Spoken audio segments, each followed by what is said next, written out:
Welcome to Intuitive Transformations with your host, Sylvia Henderson, and discover tools, wisdom, and inspiration that will empower you to transform your life.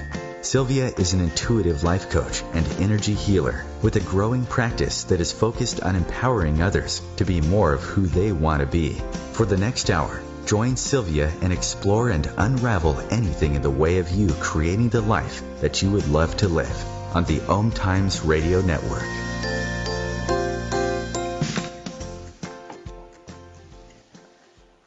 Well, hello, everyone, and welcome to the Intuitive Transformations radio show, where you will find tools that you can use to change and transform your life every Thursday afternoon at 2 p.m. Eastern, right here on the OMTimes radio network, the voice of consciousness at OMTimes.com. This is Sylvia Henderson, your host, and if you'd like to learn more about me and the work that I do, then please visit my website at intuitivetransformations.net. And if you sign up to be added to my email group, you can download a free 20-minute healing audio called Healing Fear During Uncertain Times, which will support you in releasing fear and worry and anxiety, especially during times of change and uncertainty. Now, we all know that fear is an illusion created by our own imagination. But with that said, fear does feel very real emotionally and even physiologically, especially when worry and anxiety are companions. So this 20-minute audio will guide you through a relaxing guided imagery healing meditation process that allows you to release your fearful thoughts. And this is my gift to you for being such wonderful intuitive transformation radio show listeners. So with that being said, I have to tell you that I discovered something on my website that was a little bit of a technical glitch. Some of you joined up to join my email list during the month of January, and you did not receive your digital download of Healing Fear During Uncertain Times. So first of all, I want to apologize to you if this is what happened. And second, if it did occur and happen to you when you signed up for my email list, just send me an email, and I'll personally send you a digital download copy of the audio so that you have that. Fingers crossed that this will never happen again, but with technology today, technical glitches just happen. That's just the state of the world these days. So please forgive me for these issues, and just rest assured that if you send me an email and let me know that you signed up for my email list, but you didn't get your free copy of Healing Fear During Uncertain Times, I will personally send you that copy so that you have that.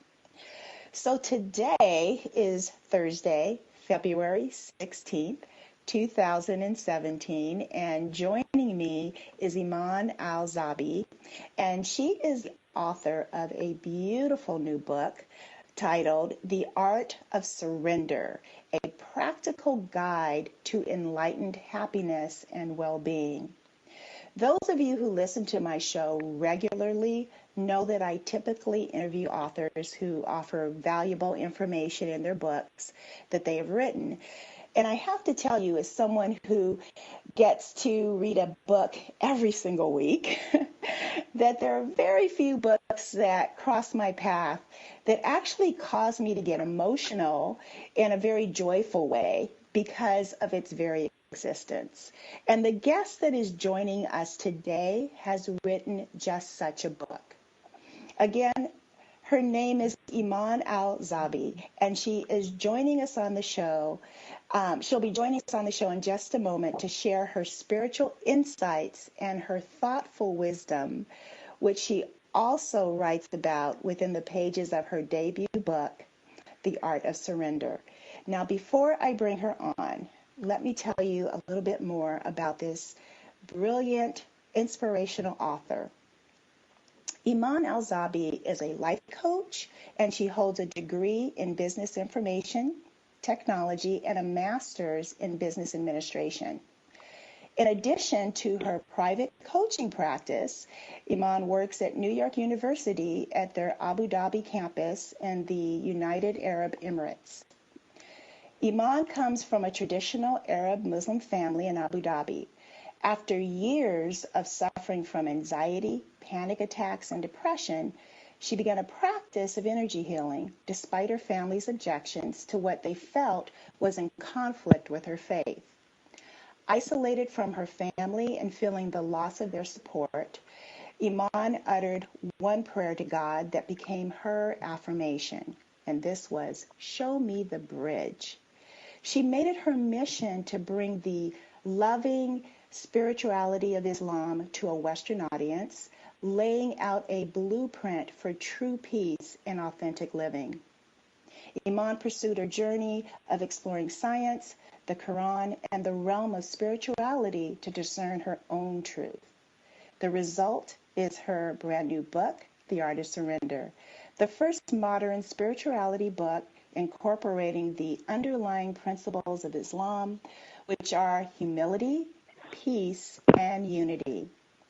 Drawing on her Muslim heritage and her wise and careful exploration of a variety of spiritual traditions, The Art of Surrender thoughtfully illuminates how the soul's journey can lead us to the ultimate state of fulfillment and joy through the energy of surrender.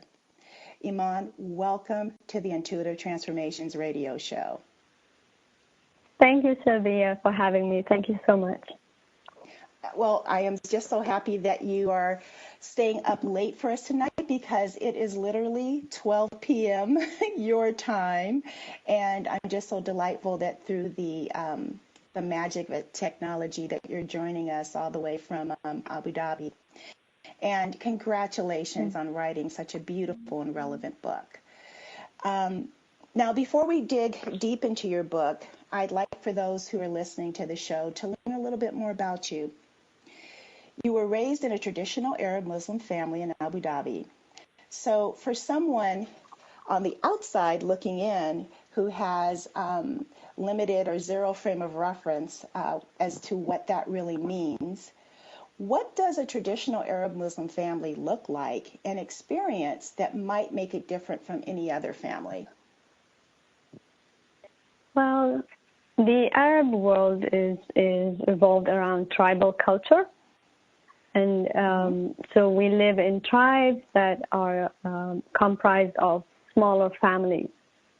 So the culture is basically a tribal, parental type of culture. The houses are basically open to guests all the time, to relatives that go in and out. We're always hosting people. Hospitality is a feature of this culture. Generosity is another feature of this culture. So people are very much connected to each other, and they're in each other's life all the time. They stand by each other. They support each other all the time. Someone needs a favor, they just immediately seek to return, to give that to them.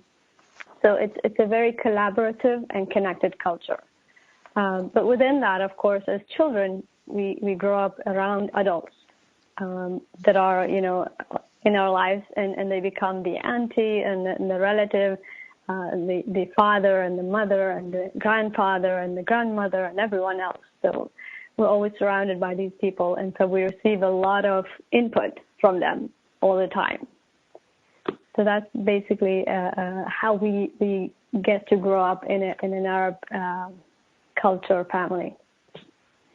So on one hand, in the Western culture, we have that to a much lesser degree in terms of the influence that adults play actively in our lives growing up. It sounds like in more of the traditional Arab Muslim culture, it's about all the adults kind of collectively or collaboratively really weigh in on all the decisions that the younger members of the family are facing or in their lives. Is that correct? That's correct. Yeah. It goes even beyond that. If a woman just gives birth to her child, her sister and her mother and everyone else gets to help. If the child needs breastfeeding, her friend might even offer to do that for them. But in that case, they become, the children of these two women become brothers and sisters, of course. They never marry because it's the same bloodline. We consider that. So it takes a tribe to raise a child. That's the culture that we live in. It's starting to become more modernized right now. People are starting to raise smaller families. They started to disconnect a little bit. They're starting to create their own homes instead of the family house, which I am familiar with and grew up in.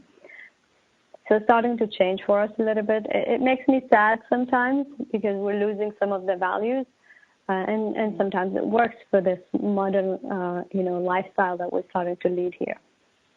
Yeah.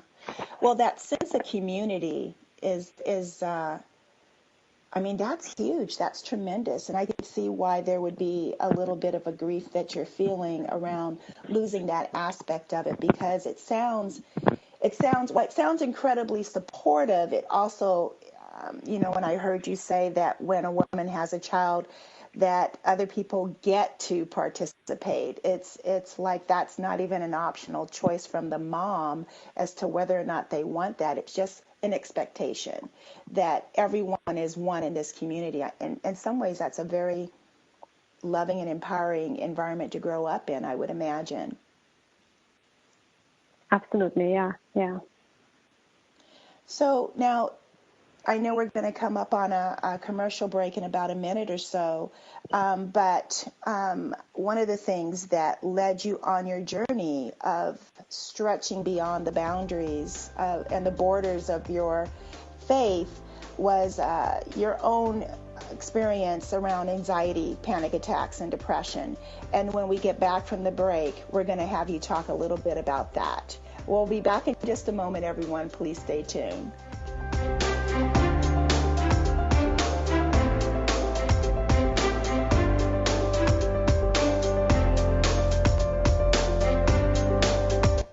The future of Internet radio is here. OMTimes Radio, IOM FM.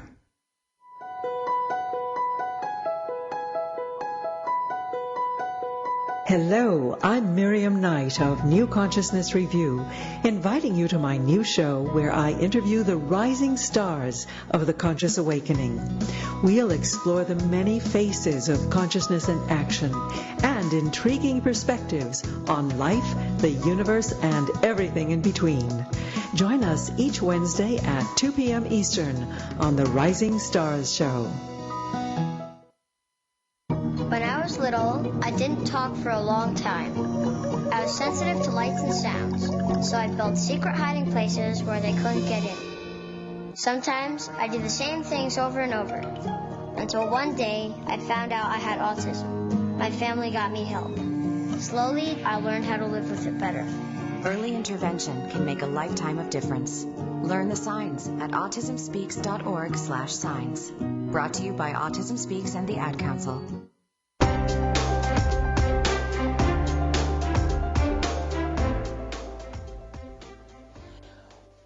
Welcome back. You are listening to Sylvia Henderson on the Intuitive Transformations radio show, and I have with me today my guest, Eiman Al Zaabi, and she is the author of The Art of Surrender, a practical guide to enlightened happiness and well-being.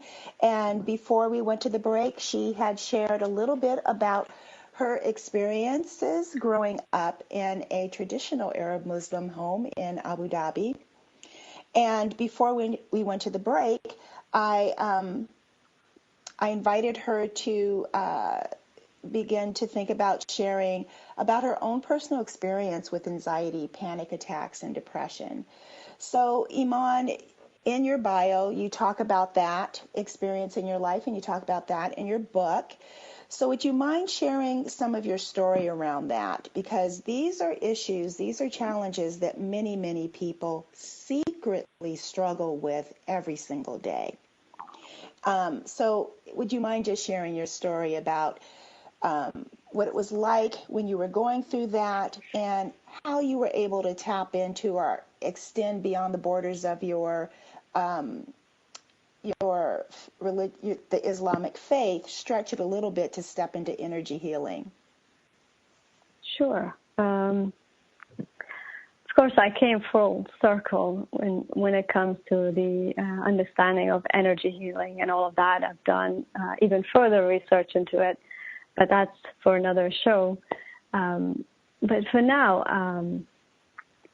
it started all when I was around 19, 20 years old after giving birth of my first child. He was a premature, and I was just still studying. It is a tradition that women would get married early in life. So I think I got married when I was 18, or maybe 19, yes, and I had my child when I was 20. And during that time, I developed postpartum depression that lasted for about 7 years. It never left me. With that depression, I experienced anxiety attacks, panic disorder. I kind of had that feeling of feeling disconnected, depersonalization, where you kind of feel like you're swimming in your brain. Life doesn't feel tangible or real. That's because my mind was overwhelmed with so much fear and anxiety. I remember a time when I was just in the street, and I saw a little bird that was actually hurt. And I took the bird because my heart was like, I need to take care of this bird. But during that time of anxiety, I started to obsess that maybe the bird was actually sick, and maybe that I needed to clean my hand 100 times in order to make sure I don't catch whatever he had. And I turned a compassionate experience into something fearful. And my mind was basically working against me all the time. I'd have an anxiety attack maybe 3 or 4 times a day. And if you had those, you'd feel like, it feels like dying in the moment. It literally feels like that. So my nervous system was on alert all the time. I couldn't make it stop. I couldn't make myself relax. Even when I go to the spa to get some massages and get myself to relax, they tell me, you're so uptight, relax. But I couldn't. I didn't know how to do it until I started to feel. I actually was in a book fair, and during that time, I saw a book. I didn't know what it was that made me buy that book. The title of the book was Panic Attacks.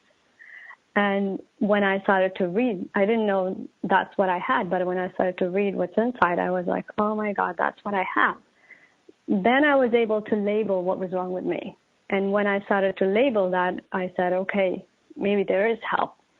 And I started to follow some of the strategies that it included in the book. It wasn't as helpful, but what was helpful that it kind of named the issue for me, which was a big step towards healing. And then after a while, I started to understand maybe I have power over this. And then I started to move from Prozac and all of the antidepressant medications into cognitive behavioral therapy, where I started to understand, okay, maybe I need to reprogram my brain and make it see the positive rather than be in the negative all the time. And that was a first step that I took towards taking charge of my healing journey.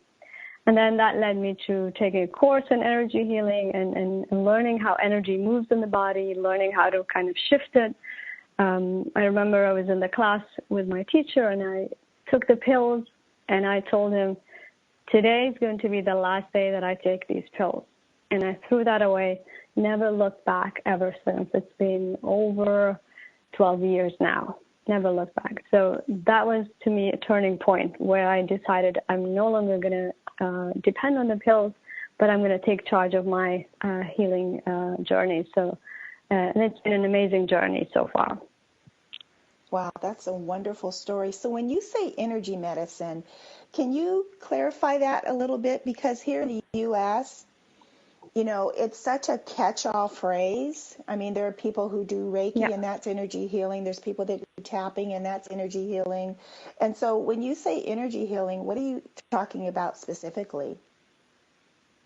Sure. I mean, I've done most of those modalities, not Reiki, but I've done something similar to Reiki, which is where you just put your hand and move the energy or transmit energy through intention on whatever you're experiencing, or use meditation to move energy out of your system, or use breathing techniques. So I've done so many modalities by now that I kind of understand the underlying principles of moving energy. So it's like the technique is not relevant anymore, because the more you understand how energy moves through your intention and an ability to kind of let it go, would be the best way to move it out of your system. And again, I go back to using the turning point as a term, which is the moment of decision that you make. That's the starting point for your healing journey. I agree. Once you set that firm intention, it changes everything. It's like everything aligns to support you along the way. And in speaking about support, I know that during the time that you were taking these classes and working with energy from a different point of view than what the rest of your family traditionally felt was in alignment with their belief systems or with the Muslim faith, you were very challenged by your family. And so how were you able to remain inspired and continue your exploration in your journey of healing yourself without their support? What kept you going in spite of some resistance that you met? Well, what kept me going was basically the faith that I was actually doing a good thing. The understanding that, you know what, God will lead me to the way if this was not the way that I should be on. And I started to pray very, very hard to be able to get to a place where I feel congruent within myself. But as I said to you earlier, it all came to a full circle. Because when you start to, I think the worry was that I would get out of my faith because because energy healing philosophies, some or the new philosophies that we start to hear right now, are based on different religious philosophies and understanding and principles. And so in Islam, and the beauty of Islam is that you've got to protect the religion. You've got to protect the book and as the word of God, and protect the word of the Prophet as in the hadith, right? So the two sources are the ones from which we start to understand life and live by, and they provide us with the blueprint for living a moral and connected life. However, it sometimes is open for more than one interpretation. And so, and I noticed in the Quran itself, there are theories that directly relate to quantum theory. They directly relate to the observer theory. And I was like blown away by that, you know. So now I knew from the Quran itself that actually the essence of what energy and this world that we live in is already demonstrated and talked about in the Quran. So I had no fears around that. However, my sister's fear was more like, if you start to practice those Eastern religions or maybe get into them, that will take you away from your faith. And I completely understand that. Now I see it clearly. And when I do a bit of research on whatever modality that I'm engaging with, I ensure that I take what's beneficial and pure and leave out whatever that I feel like does not align to my belief system. And this is what I really enjoyed about your book, because that's very evident. Everything you've written from a very thoughtful, mindful space. And there is universal truth that is transcribed in all of the major religions. Actually, there's the universal truth, and then there's the additional information that man's interpretation of that truth might kind of clutter it up a little bit with. But what I loved about your book is how you were able to drill down beneath that and really find the true essence. You even have a chapter dedicated to understanding and really being able to perceive and discern truth, what is really truth. So let's talk a little bit about your book. It's divided into three parts. And the first section is about the self. The second is about the context. You titled the context. And then the third is what you've titled the journey. And all three of these parts, these sections kind of dovetail into what you call the conclusion of your book, which speaks of our potentiality for authentic alignment with Source. But throughout your book, you also provide some really beautiful exercises that empower the reader to activate their own spiritual journey of authentic alignment with Source from their own unique perspective. And that's what I love about this book, is that you're not, even though your journey allowed you to go full circle back to your faith of Islam. I mean, I understand that because I had a full circle experience myself from my faith, where I could see what is true in all of everything, that knits us all together, really. We're not quite as different as we think we are. So, but let's start with part one, which is the section that you titled The Self. And this is where you speak about the deepest needs of the soul. And you've also devoted an entire chapter to calming the ego, which is so important. Would you mind talking about what you found to be the deepest needs of the soul, and then also speak about the ego, because even though it's a noun that's thrown around quite a bit, it's often misunderstood, and I think you have a really good handle on it. So if you could just speak to that, that would be lovely. Now, we only have about a minute before the break. I just looked at the clock. I can't believe this is going so quickly. So when we return, I will have you speak to that, if that's okay with you. And then also we'll talk about the other subsequent sections as well as we go. So if you're just tuning in, I just want to remind everyone that you're listening to the Intuitive Transformations radio show on OMTimes.com. So we'll be back in just a moment after the break with more of Eiman Al Zaabi and sharing from her wealth of wisdom and her book, The Art of Surrender.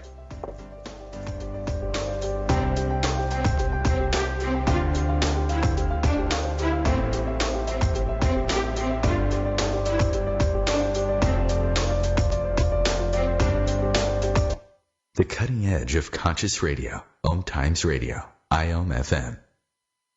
As difficult as it is to believe, there are places in Africa where human traffickers sell albino children and their body parts for use in magic rituals. Humanity Healing International is actively working in Uganda to change this paradigm. The Albino Rescue Project finds albino children who are at risk and places them in safe schools and environments where they can learn and grow free from fear. To learn more or to sponsor a child, visit humanityhealing.org. Humanity Healing is where your heart is. My name is Victor Furman. Some call me The Voice.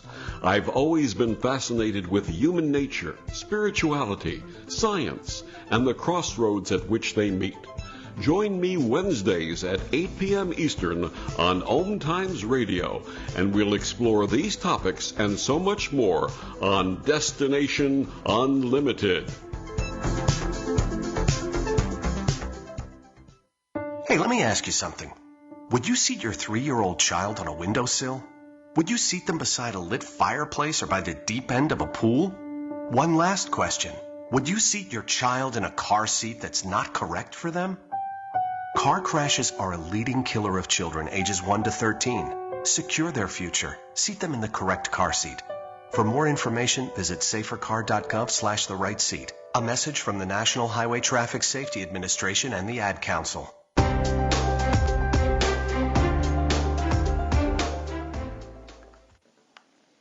Wow, we're back. I cannot believe we're already in the second half of this show, and we have so much to dig into. So I'm going to try to talk less and just ask questions so that, Iman, you can have more of the stage here and really share from this beautiful book that you've provided for the world in a very timely time when we really need it the most.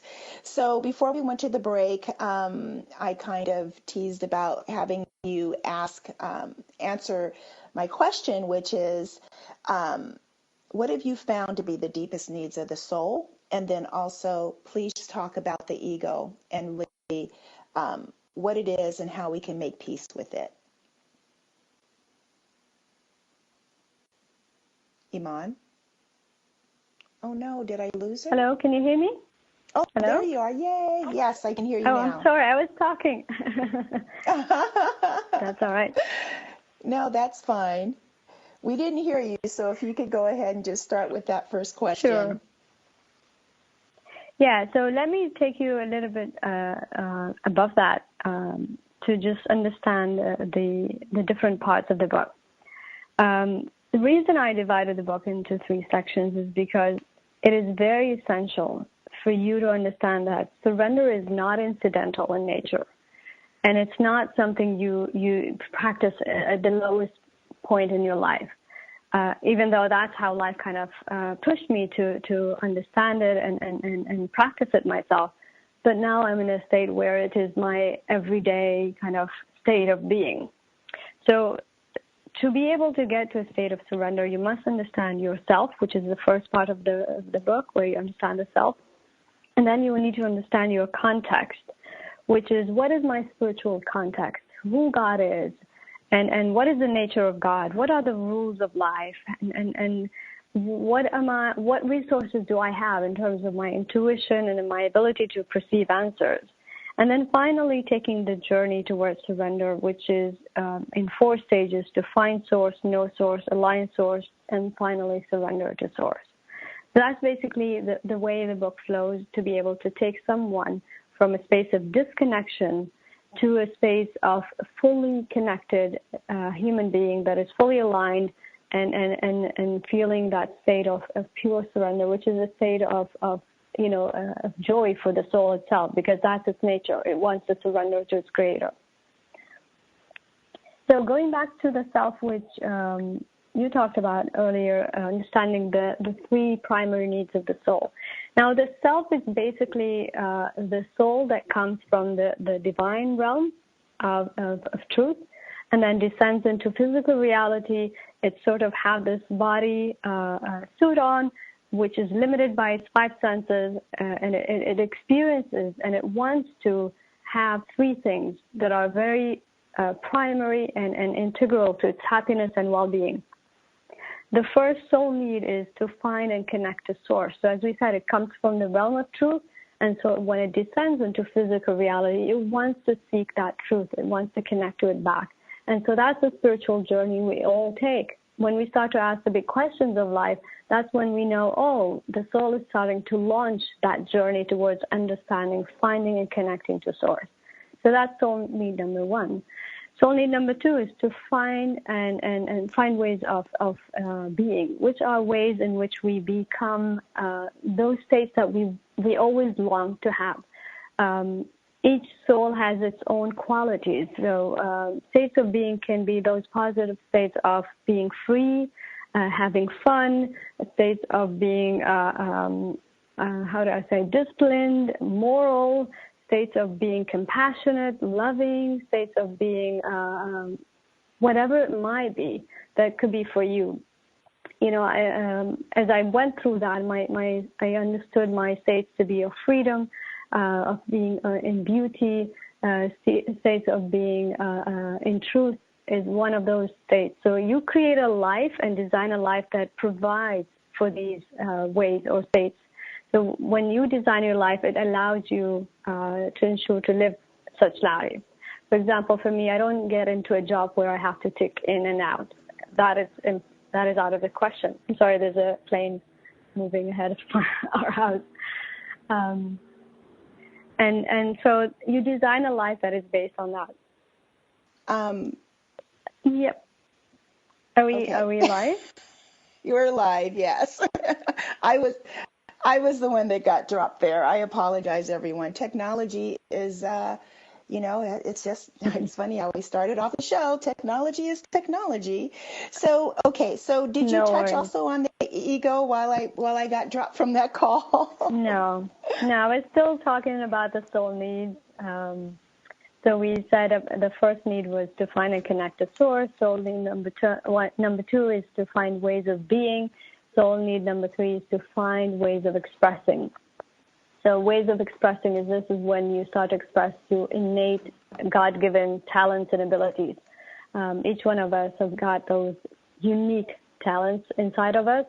And again, we don't have to make them into this big change the world kind of purpose. Let's magnify this. It doesn't have to be that way. It could be as simple as you painting. It could be as simple as you caring for your elderly mother, or it could be whatever it might be. It could be smiling to somebody on the street. You're somebody who's compassionate and loving, and that could be an expression. So when talent meets service, that's when your purpose is born. That's the state in which you can channel your life purpose. So basically, in a nutshell, those are the three primary needs of the soul. So when it comes in, and as we said, it comes into physical reality, seeking to have these needs met, right?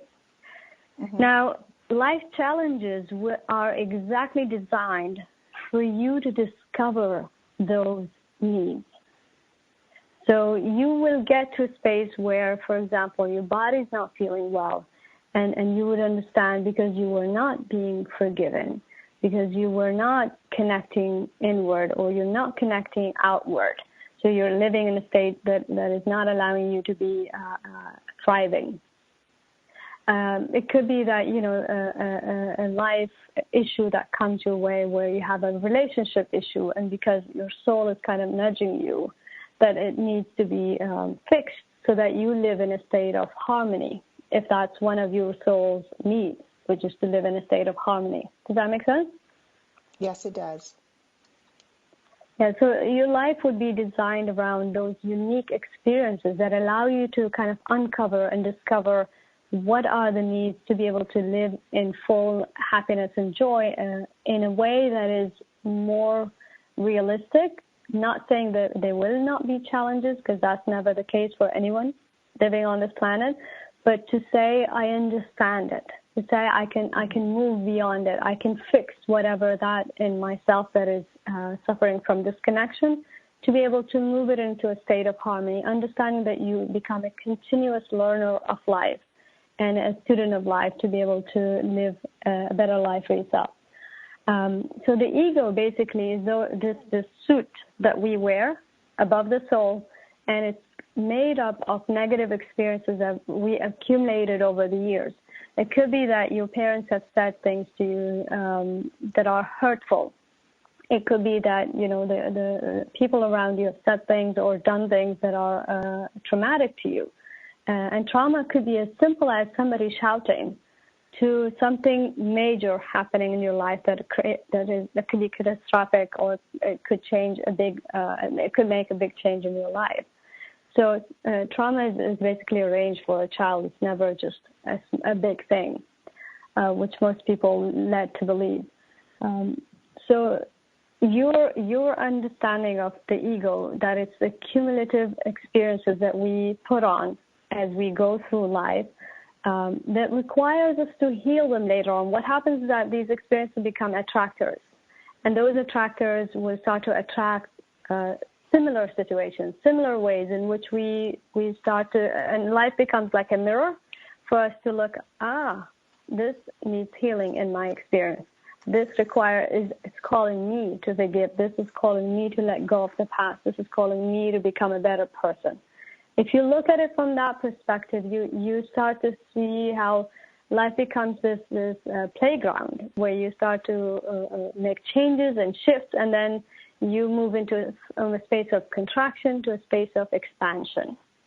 So that's how you kind of work with the ego and let it become your guide instead of become your enemy, which a lot of the spiritual unfortunately, spiritual beliefs kind of are around that the ego is this nasty thing that we need to get rid of, which in fact is actually the hurt child inside of us that needs attention.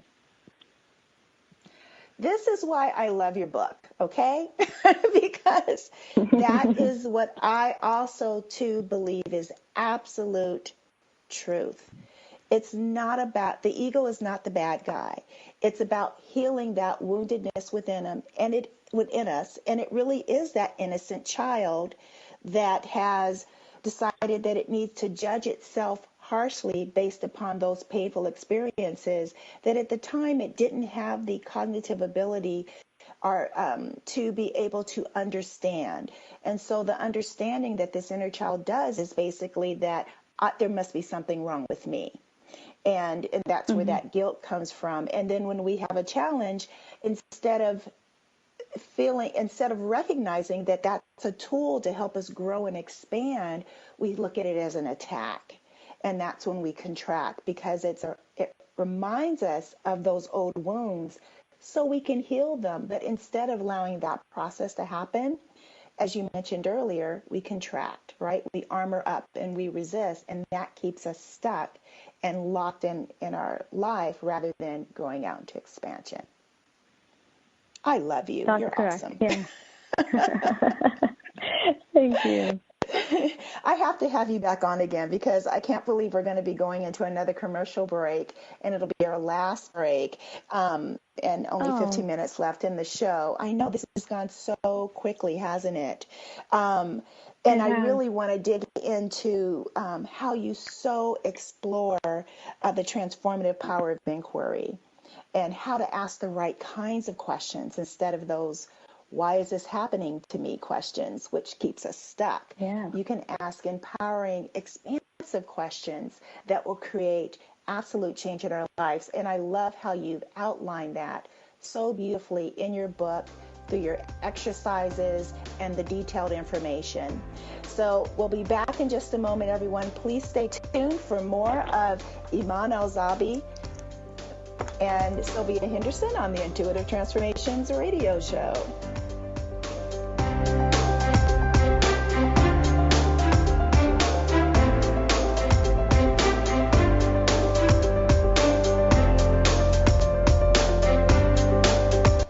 Bringing a more conscious lifestyle to your world. OMTimes Radio. IOM FM. Host your show on IOM FM, the radio network of OMTimes Media, one of the more recognized brand names in the conscious community, and is backed by the extensive marketing reach of OMTimes. Hosting a show on IOM FM immediately connects you with our extensive dedicated community. Did you just look down at your phone? You did it again, didn't you? You know, you're flying down the road in a 3-ton hunk of steel, and the text takes your eyes off the road for an average of 5 seconds. At 55 miles per hour, that's long enough to travel the length of a football field and cause some serious damage. Turn it off. Trust me, whatever it is, you'll live. Learn more at stoptextsstopwrecks.org. Brought to you by the Ad Council and the National Highway Traffic Safety Administration.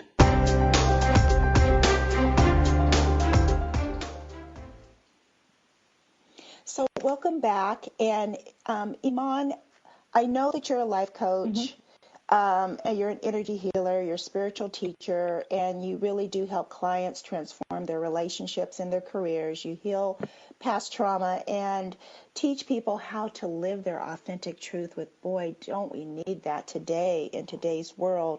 And I am with you 110% on that. Can you please let people know how they can get in touch with you, maybe get on your email list? Do you have a website that you can share with them? Sure. My website is basically imanalzaabi.com, so it's EIMANALZAABI.com.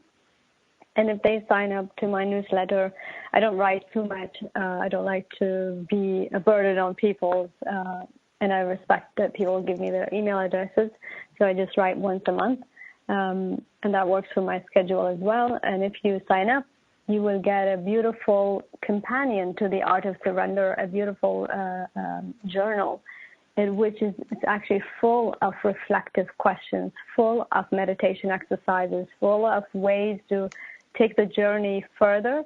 So you can actually print that off as you read the book. You do even further exercises with that companion book. So it's a beautiful gift. I encourage people to get to have a copy for themselves if they intend to buy the book as well. Thank you for sharing that, because I was not even aware of that, and I'm definitely going to get my copy of that, because having those reflective questions is huge. One of the things that was a big turning point in my own personal life is when I discovered the power of inquiry, the power of asking questions that would expand my life versus contract them, as I mentioned before we went to the break. And I know we don't have a ton of time left, but can you speak a little bit about, I know in a nutshell, this is probably the meat of the second part of your book. But in a nutshell, can you speak a little bit about why we need to step more into our inquisitive mind, and why consciousness responds to that, and how consciousness responds to that, with brilliant answers and solutions and guidance for our life? Sure.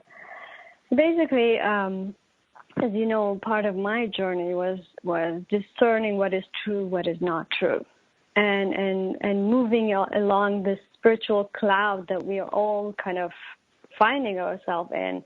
Is this real?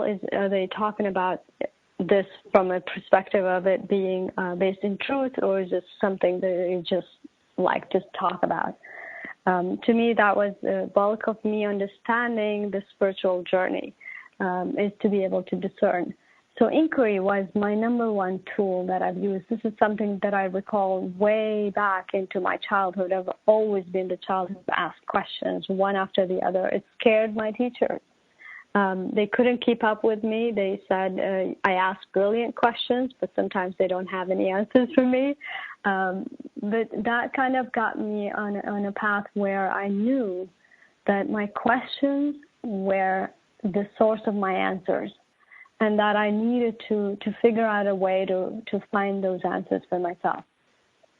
And so the spiritual experience talks about how the brain needs to be shut and the brain needs to be quiet, when in fact the brain is that most important faculty a human could have.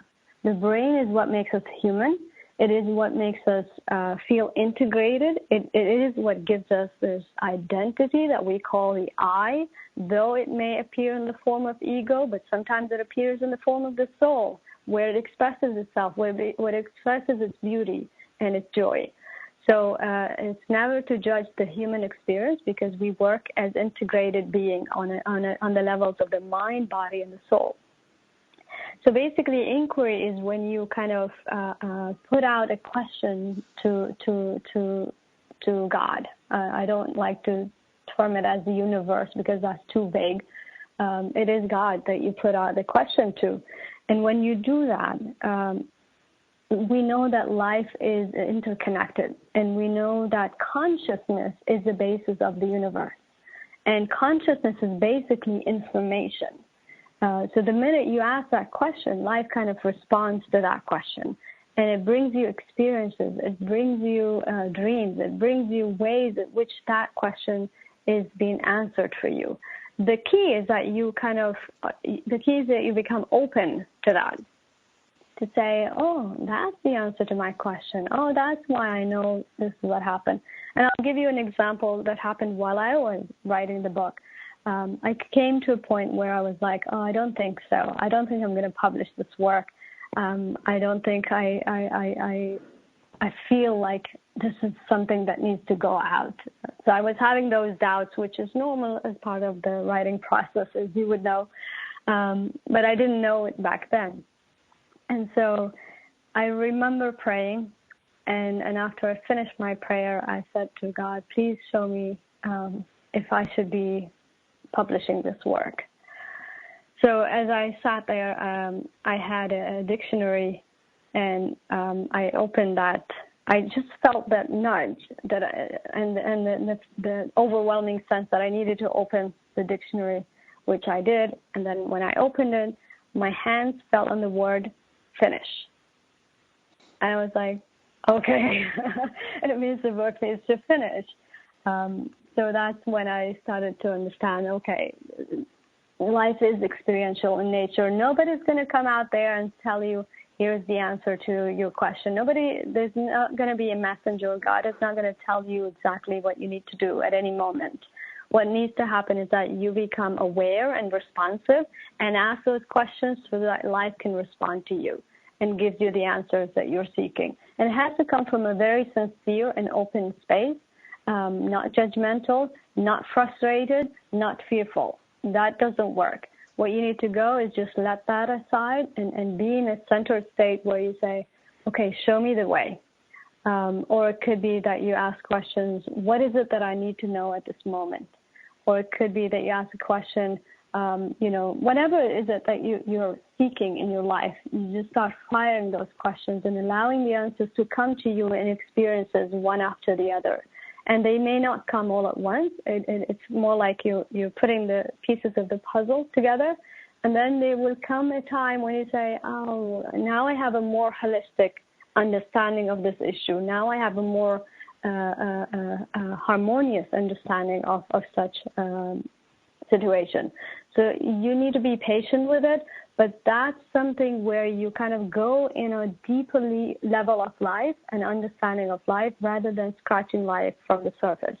If you want to go deep in life, ask deep questions and allow those questions to, increase your understanding of life, increase your consciousness, increase your ability to perceive truth.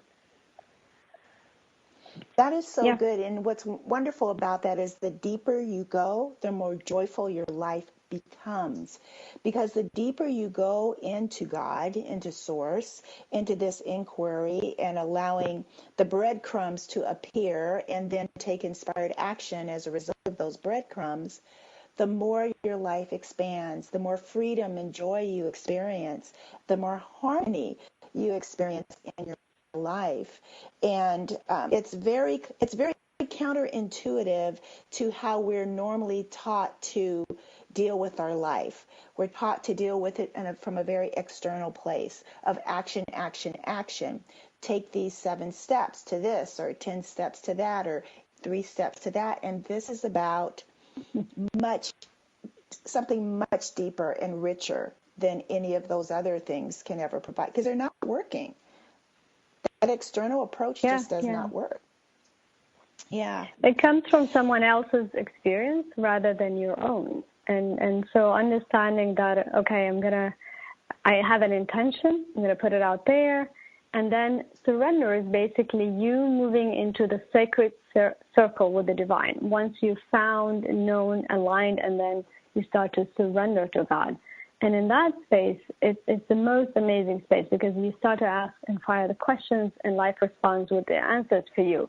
And then you move between states of being and states of acting.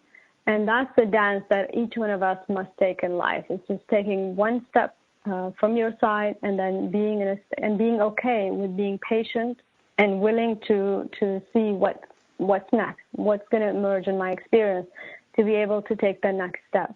So surrender is this dance and move between states of being and acting.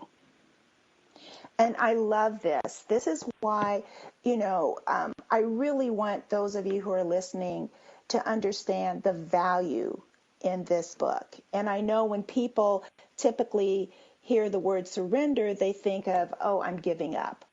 I've lost a battle, so I have to wave a white flag now. And I love, Iman, how you have so eloquently shared surrender is really about moving into the sacred circle of the divine, and then moving between being embodying that and then taking the inspired action and going back and forth. So you go into that sacred circle of the divine, you get the information, or you set the intention, or you ask those questions. Then as God, I always say universe, because some people have some hang-ups around the word God, but it is God. It's source of all that is, creator of all that is, that exactly. Then provides you these little breadcrumbs that are hidden. Like when you said, oh, my hands, the word finish popped up into my awareness. And that was the answer you needed in order to actually publish your book. So people can get your book basically on Amazon and Barnes & Noble. Is it also available on your wherever website? books are sold. iTunes, Kindle, wherever they're sold. Yeah. Fantastic. One of the other things that we didn't get a chance to dig into this was, you referenced Janet Connor's work, which is the soul pages and writing that out. That she's been on my show before, and I love her dearly. literally. And that's a practice I practice every day. And I tell all of my clients, too, that struggle, especially if they have a lot of emotional content going on, or I call it emotional clutter. To me, it's a great way to defragment the mind and allow more space for you to enter into that sacred circle of the divine. But I will have to have you back on so that we can talk all about that, because there's so much in your book that we can do several shows and still really not dig deep enough. So for those of you who are listening, I invite you and I encourage you to go out and get this book, The Art of Surrender, A Practical Guide to Enlightened Happiness and Well-Being by Eiman Al Zaabi. And Iman, thank you so much for joining us at this late hour from beautiful Abu Dhabi. And I so appreciate your time. Thank you for having me. Thank you so much. You're so welcome. Well, everyone, thank you for listening and have a fantastic week. Know that you are surrounded and supported by the love of the divine always, effortlessly and continuously. Take care and have a great week. Bye-bye.